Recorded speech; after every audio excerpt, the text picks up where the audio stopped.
People are looking for a meaning of what's happening at the moment. And there are different sources that speak about different potential outcomes. And like different religious, spiritual groups speak about different things. So everyone's trying to make sense out of what is happening, but no one can actually. Or, well, these are just attempts, because anyways, the reality is what it is. Scriptural knowledge is also quite misinterpreted, because there are so many ideas about yugas and cycles. So we know about different calendars from different civilizations. So there are, you know, Vedic calendars, Mayan calendars, all kinds of calendars. And there has been a lot of knowledge lost throughout the past 6,000-7,000 years, well, about 6,000 years. So people ask me about my understanding. Well, I have a lot of clarity about this time, at least for myself. Although up until now, I have been contemplating a lot about the time, the cycles, the evolutionary cycles, like what this is all about. And so there is only one fact that we can all agree upon, is that we're living through the ages of darkness. Darkness doesn't mean, well, it is evil at the same time, but evil doesn't mean bad. It means lack of awareness, lack of knowledge, lack of wholesome perception of reality. And so because of that, we have confusion. Darkness means confusion, means we act ignorantly just because we are not aware. Because a lot of knowledge, a lot of kind of depth was sort of dispersed through these times. So over the past 6,000 plus years, we have been sort of plunging deeper and deeper into the darkness. And darkness means we were fragmenting as the collective being. So we were fragmenting as the collective being, and it is very difficult to understand what the fragmentation of the collective being is actually for the majority of people whose consciousness is focused on their own unit, physical unit.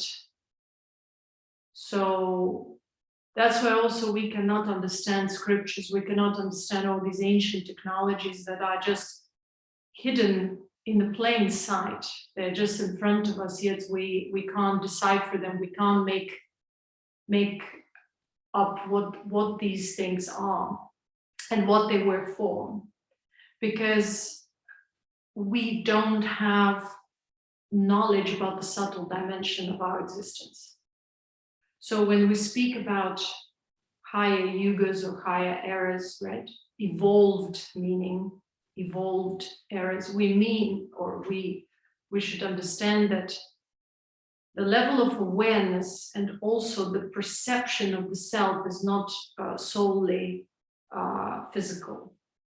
And this physical perception, I mean, that's why we cannot try, or we shouldn't try to interpret these scriptures or this knowledge through the ideas of our current existence, or the concept of our current existence, which is based on senses and just some sort of logical assumptions.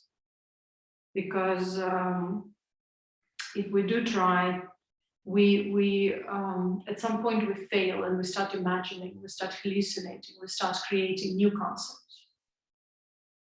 So we're basically cut off from the perception of the subtle dimension.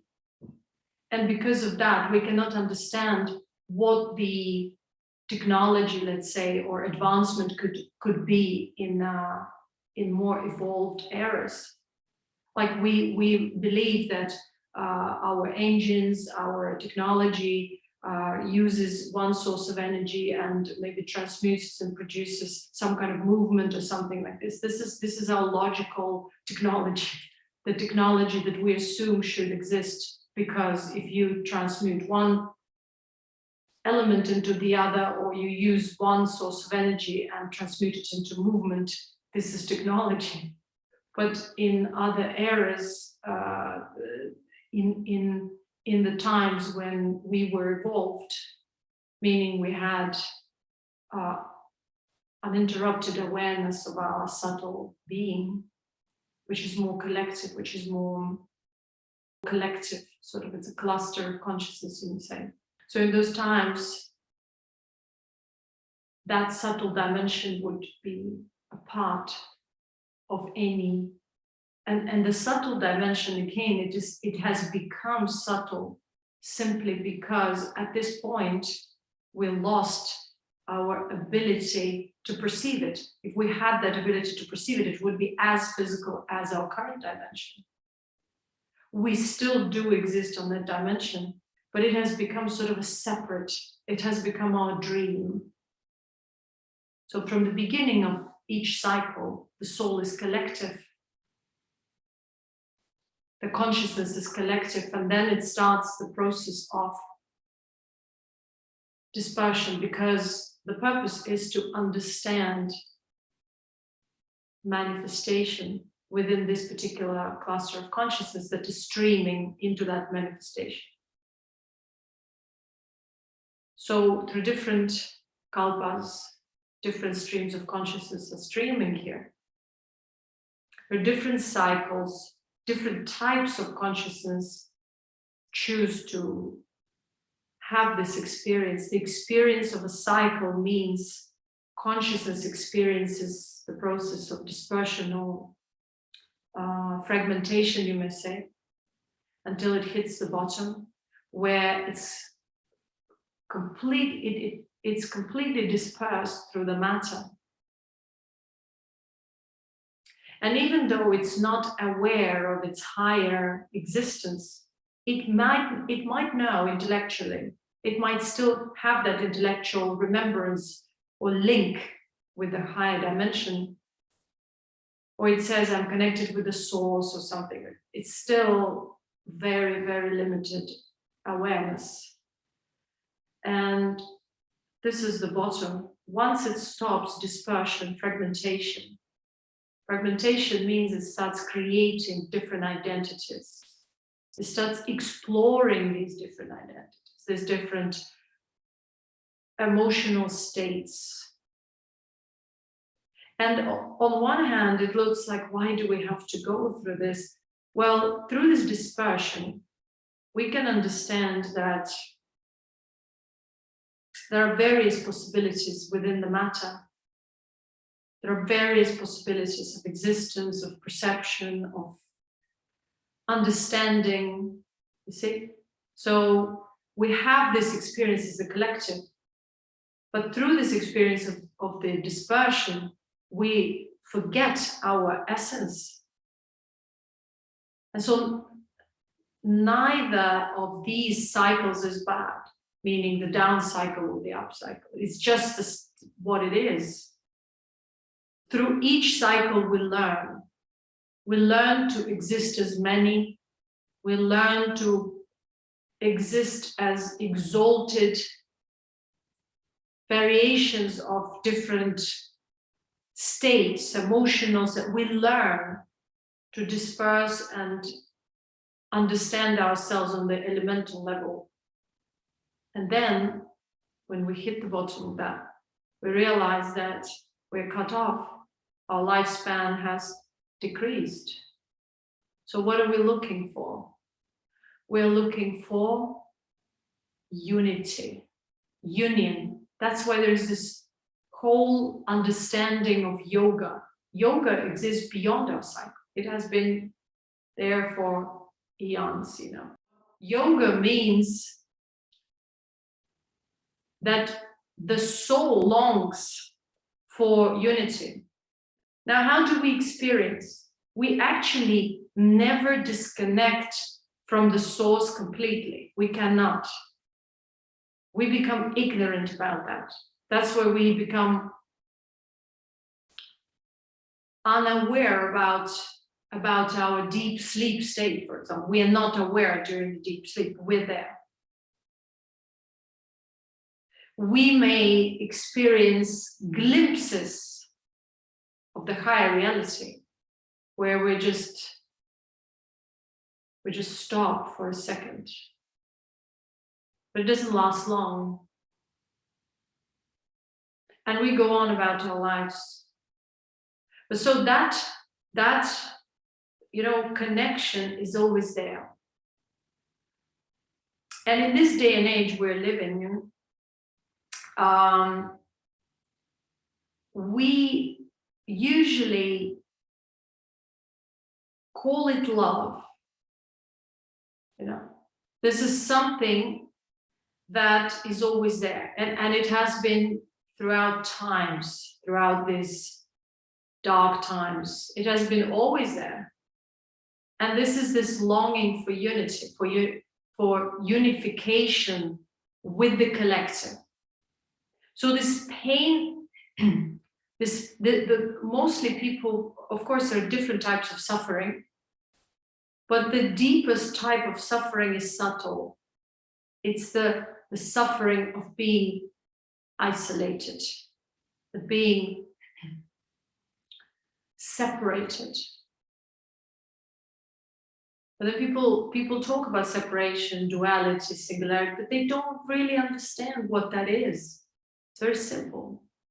That's why everyone wants love. Everyone looks for it. They may interpret, misinterpret, have some kind of ideas and hallucinate about it, or may create some kind of romanticize it. But after all, it's one and the same longing. But of course, they box it into different categories. Okay, love is this, love is that. But after all, it's this longing of the soul to merge, to connect. And that's what yoga is all about.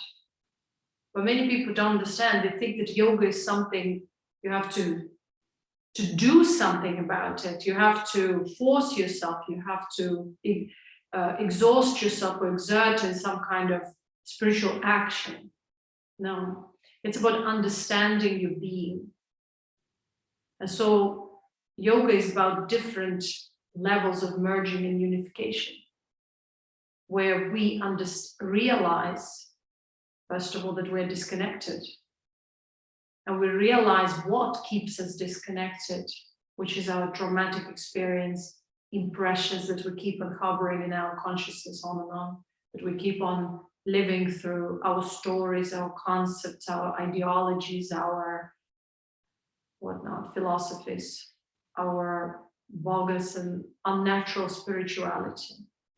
So we don't know what yoga is. The idea of yoga we know now is the idea of medieval times, is the idea of some 3,000-4,000 years ago, which is already in the middle of the Dark Ages,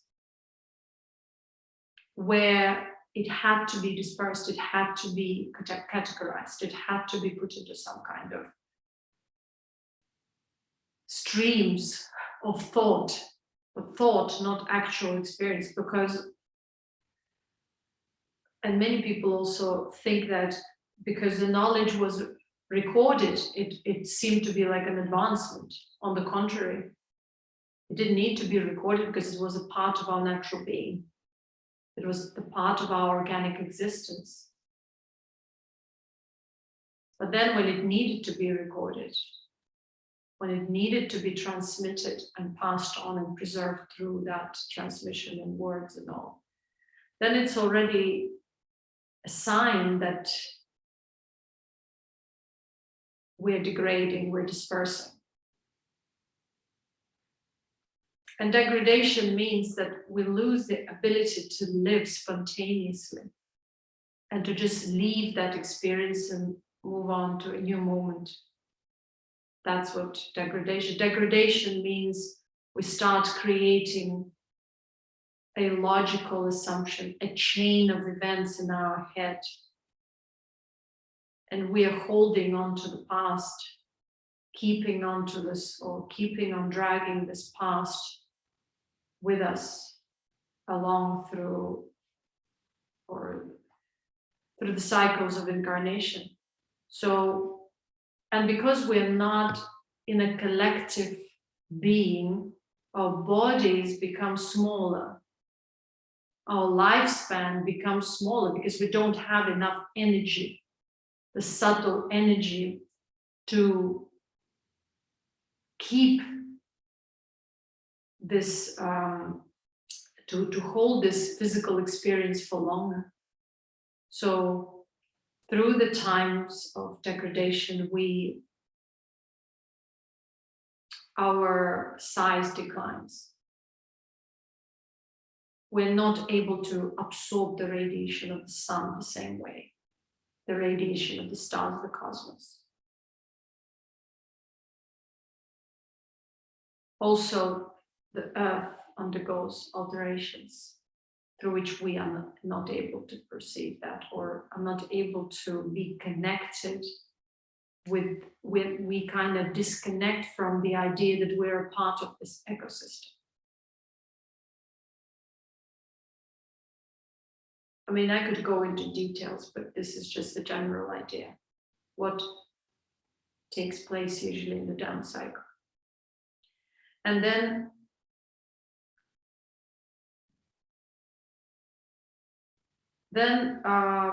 the high consciousness starts withdrawing, stops incarnating, or it reduces incarnation to the minimum.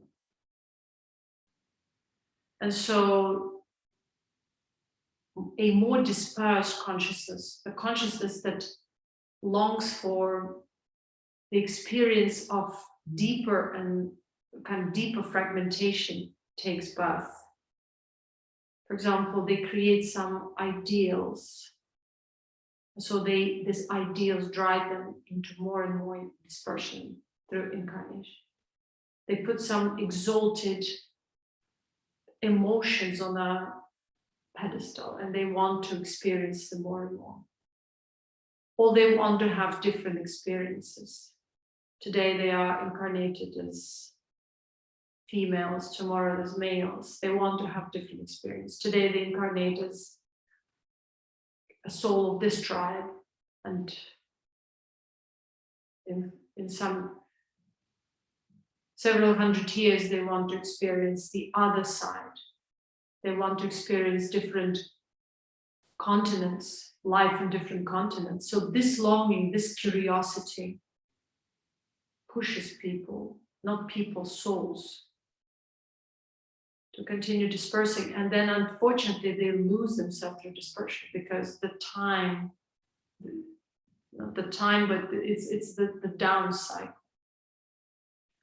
So if originally we had certain soul tribes, and then in those soul tribes we had soul families, we had specific connections with them. Now through this process of degradation, dispersion, we start incarnating outside our soul tribes, outside our soul families. That's where everyone longs for soulmates. Everyone longs, but what does it mean? It's not, and of course they call it love, and they then tag it in whichever way they're capable according to their current state of consciousness. But the principle is the same. They may live amongst different tribes, family members, but their soul will always long for something they won't be able to explain. The closest point would be love, they would say. They're looking for love. They're looking for some sort of a connection with some similar being, right? It's like, even if, let's say, a tiger is born and they're abandoned, or they lost their mother, and they are brought by the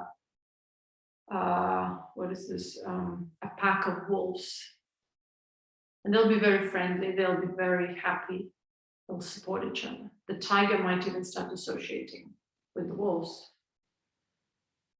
but the moment the tiger meets another tiger, there will be a spark, because no matter how happy they can be among the wolves, that connection with another tiger will be the moment of true awakening for them. Awakening to the fact what makes them a tiger and not a wolf. So the same happens with in our lives, with our connections. We keep on exploring ourselves on the limited scale. We keep on bumping into people looking for this love. But we're still looking among the people who are not connected to us and have nothing to do with us. And we keep on projecting our ideal on and on until one day we come across someone else. But there is a problem here. There is a problem, because if a tiger does not know that they're a tiger, and they don't have an opportunity to look in a pond in their reflection while seeing the other tiger and wolves at the same time, they will never know. So most of the people say that spiritual goal is the attainment of liberation. They don't know what liberation is. Someone says you have to know yourself. Yeah, but when you know yourself, you're free. To know yourself means you acknowledge that which you're not, and then you refine it. Refinement means you let it go. You dissolve it. It doesn't matter anymore. All these associations and past memories no longer matter. Then you start understanding your life. You start connecting all the dots, why you incarnate in a specific place, in a specific family, what this experience is all about. And once you've realized it, you let it go, it dissolved. So you're like a newly born. That's why it's called new birth. Because you dissolve the past lives, the experience of the past lives. Now you're free to evolve, or if you choose to evolve, you can also get tangled and get comfortable with what you've known. Again, it's all about the soul choice. It's a personal choice. But the highest form of yoga is when you're not only united within yourself, but you also manifested that union in the physical reality. That's why everyone longs for love. Everyone wants love. And true spirituality, yoga, is never one-sided or an extremist path. It accepts that people may sometimes spend time alone, but it's not natural. Yogic path is a natural path. You can spend time alone, you can be happy alone for a while. But at some point, once you are completely resolved within yourself, you're refined, not completely, there's no such a thing as completely, because it's an ongoing process, right? But your consciousness dissolved a lot of aspects within which kept you tied up to the manifested reality. So this consciousness may start attracting naturally the same kind, souls. But not all the soulmates are supposed to be your, love partners. But they will be like-minded beings. And the being around such people will feel like, or will be experienced as the greatest wealth, because you are like-minded, because you are authentic and free. You can't love when you're not authentic, when you're not yourself. That's why the majority of people experience so-called false relationships. They're false because the people approach relationships from the standpoint of their own corruption and falsehood. So they attract only that which is within themselves. Within them. They attract beings who will invoke the traumas. They attract beings that will allow them to either dissolve these traumas or to become more traumatized. So they will keep on getting more traumatized until they realize that this is the way life shows them that they have to acknowledge this point. If they don't acknowledge this point, they keep on suffering. So suffering is not something imposed. It's self-created, because their inner traumatic state drives them in life, attaches them to various elements of life, makes them believe that certain things are more important than others, and makes them create unhealthy attachments with people, just because they want to be acknowledged, validated, fearful of being by themselves, or they have contradictory ideas about themselves and others, or partnerships. And so they will not be able to experience the true, authentic relationship ever, until through many lifetimes they will have manifestation of the corrupt self and the connection with that corrupt self, marrying that corrupt self and suffering in that marriage or in that connection. Until they realize that it is the trauma that drives them towards these connections. And it's not the trauma of one lifetime. It's some sort of a misinterpretation of existence that is crystallized in their consciousness, that keeps on manifesting, whether they're aware of it or not. That's why it keeps on manifesting. You can't fool consciousness. You can't stop its flow of manifestation. It keeps on manifesting because consciousness exists sort of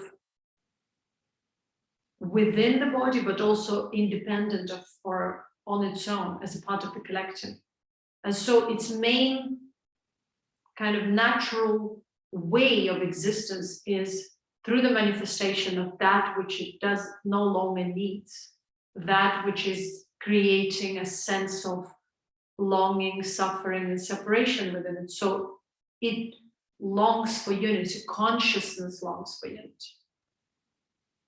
And then it tries to find it through some form of connection, something with which it merges for a while. But if it's something transitory, the consciousness realizes that it's not a real connection.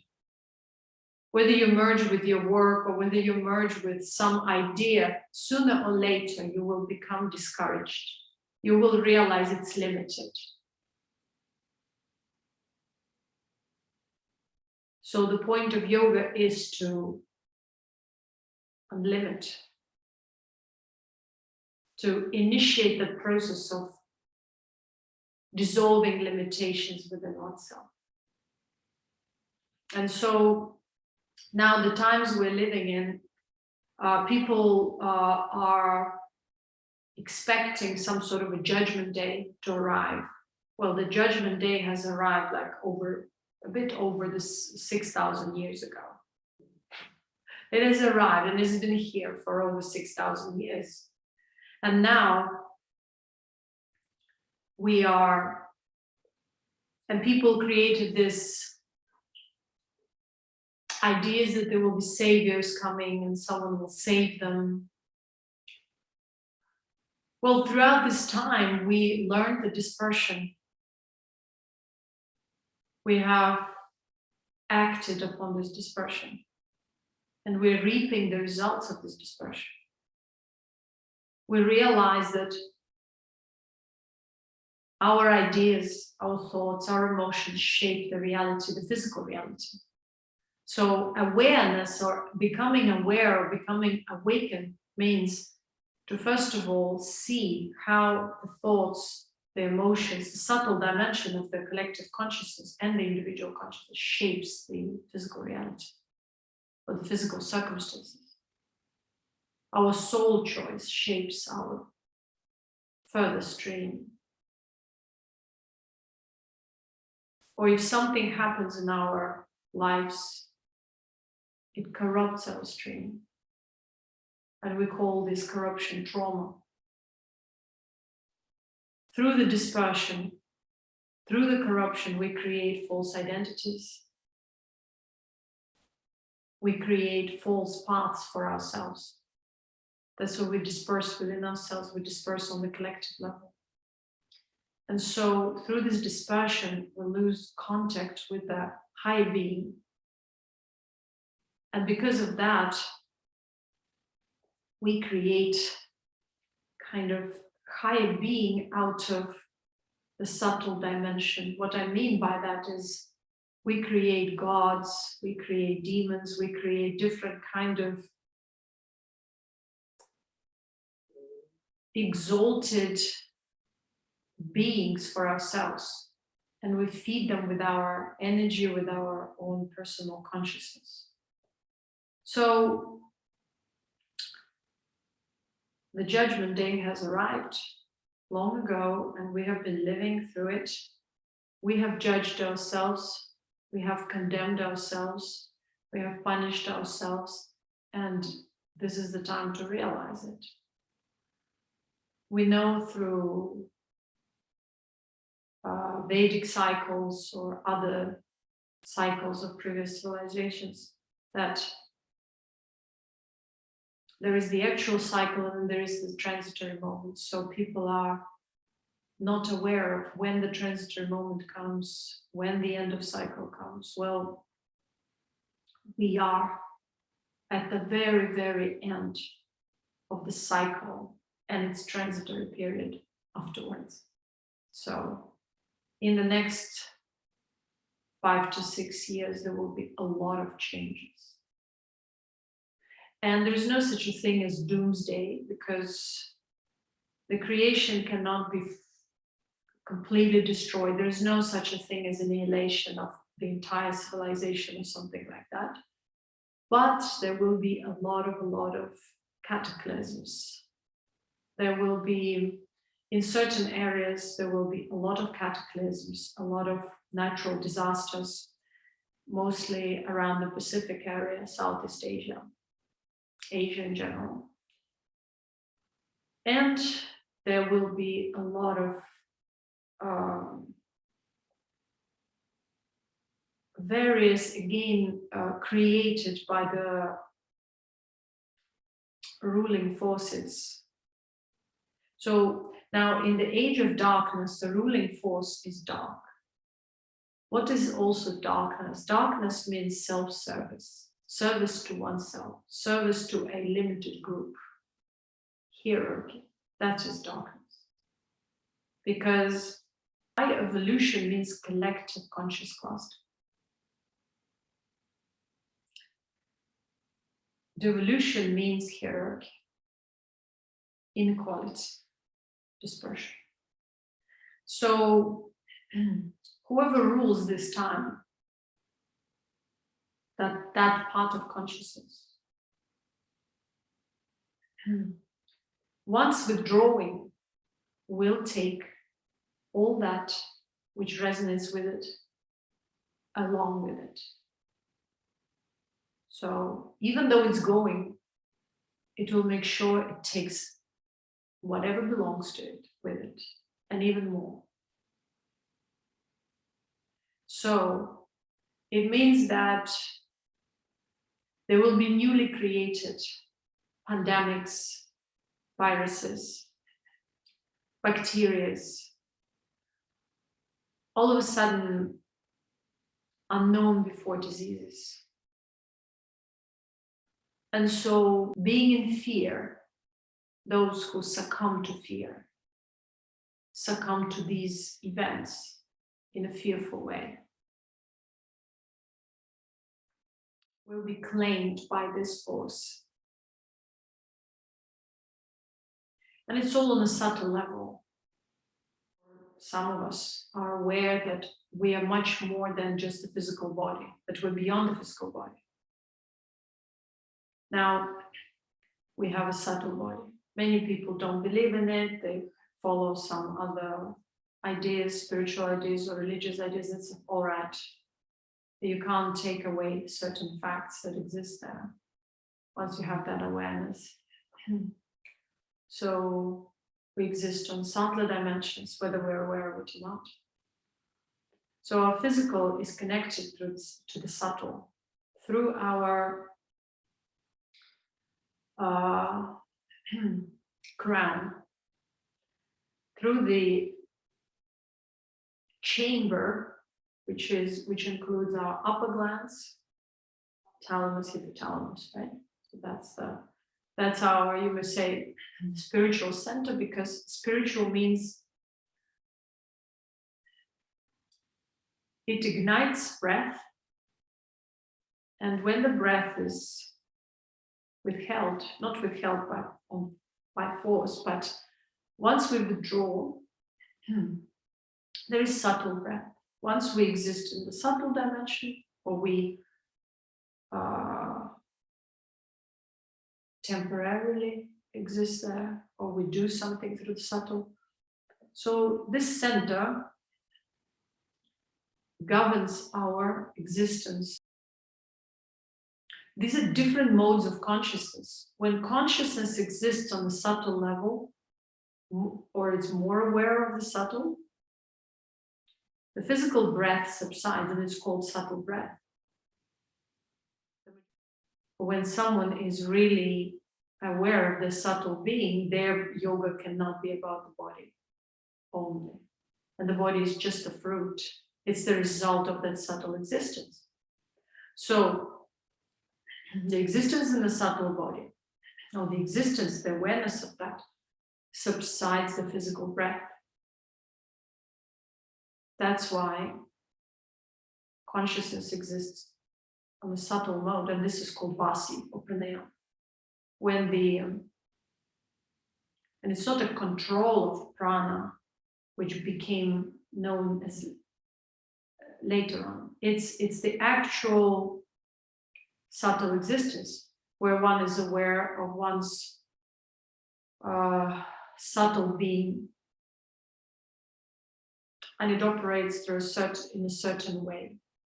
But it has the direct connection with our physical body. So our physical body exists through so-called physical breath. And the more we are emotional, or when we get into different emotional states, our breath changes. If we're agitated, our breath is very shallow, and we're anxious. But it's still very, very physical. Now, if we exist more in the subtle dimension, our breath is more and more subtle. That's why our body is preserved for longer. We don't disperse our conscious energy, because the level of, or the consciousness becomes non-reactive to many, many aspects of the projected reality. And so, yes, there can be other viruses and pandemics invented. So there will be a lot of changes throughout the world. All this system that exists right now will start collapsing gradually. So, but it's nothing to be afraid of. I mean, people lived through whatever times they survived. So the biggest loss is the loss of spiritual intelligence. So we can say that we really lost something when we lost our spiritual intelligence and the connection with our higher being, higher self. That's a big loss. All the other losses we can bear, we can survive through. So this is about these times. And definitely we look for love, because, and I'm not talking just about some kind of romanticized emotional love, I'm talking about unity of the soul. We're looking for being with the like-minded beings. And since everyone is dispersed, it's quite difficult to find those. But once you find, this connection is unlike any other. And many people speak about this, that this connections are painful, that you have to suffer through this connection. No, when you truly meet the soulmate, I mean, of course, there are different types of soulmates. They also have different, maybe they've accumulated differences. So you might need to work through their differences, accept, but the soul bond is so strong that you don't mind their differences or their accumulated experience, so their superficial background. Because you see, you look into their heart, you look into their being, that soul connection. Souls can work, like-minded souls can work through differences. They don't consider it as suffering. There can be different moments when they may experience some difficulties in communication, understanding, but after all, these souls will find their way to each other. And they will have other souls also drifting towards them. So it's very deep. That's why we have, like, originally we have these archetypes. We have these archetypes in our collective consciousness, which we used to call gods or some kind of divine beings. All of these divine beings were impaired because that was the first division happened where there were these two archetypes, or several archetypes, but they still were paired. And then they dispersed further. Now, during the process of unification, we will go backward. But we can't, this process cannot be initiated until the slate is clean and cleared. So this time now, we are making our soul choices. We make our, we kind of deeply work on our subtle wounds. Most of the people are working on their subtle wounds and their traumas, traumatic experience, and try to neutralize it. That's what is happening with the souls that are more mature and that decided to incarnate in this time for this purpose, because this time helps them to, mend their wounds, heal themselves, disperse certain karmic experiences or misinterpretations of reality, so that they can actually realize the strength of their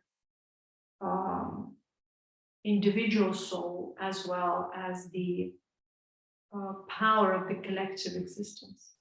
So these beings will become more selfless, more sharp in their understanding of life and the world. They will understand the true meaning of connections, so they will dissolve all the unnecessary connections which do not serve the purpose. And they will realize their nature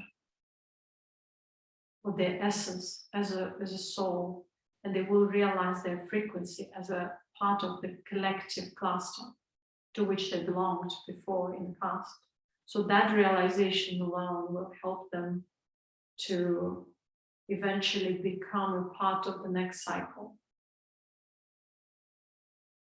Even if they need to wait and reincarnate again, they will come with that realization experience back.